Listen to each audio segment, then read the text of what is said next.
my name is Sheridan Clark. I'm a grade 6 student at Bishop White School in Port Rexton, Newfoundland. On the evening of November 27, 1938, the two-mast wooden schooner, the Marion crashed on these rocks behind me near the lighthouse, which is referred to the mouth of the Horn.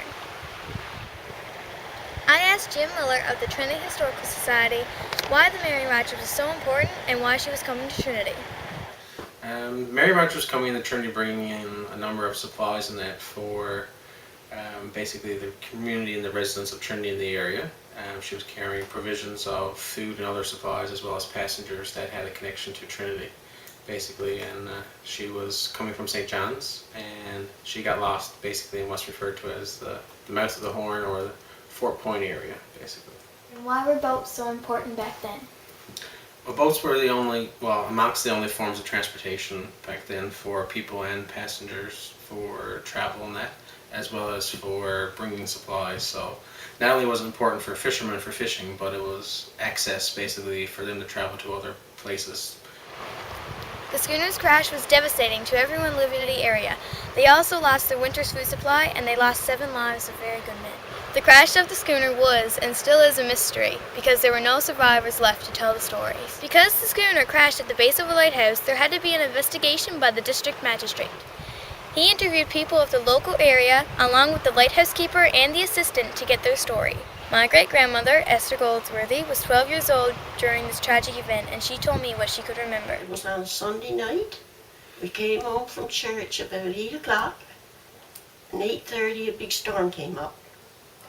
And the next morning, my mom told my sister and me that Marion was lost and all the crew. And I saw the bowsprit stuck in the cliff where she hit under the foghorn. And there was a lot of debris floating in the water. I even saw a crate of oranges. And my dad was one of the men that helped search for the bodies, and we lost a very dear friend. We know from the interviews that the ship was seen in the harbor, the beacon light was lit, and 3 snow squalls came up, and the foghorn was sounding.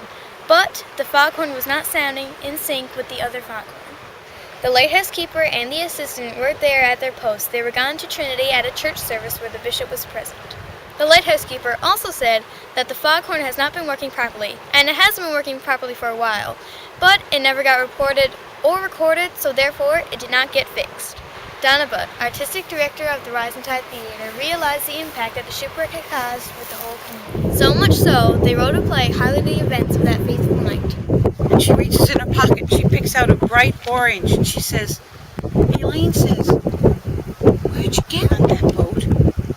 And the next morning, when the youngsters were down in the cove going through the orange crates and whatnot, they found his suitcase.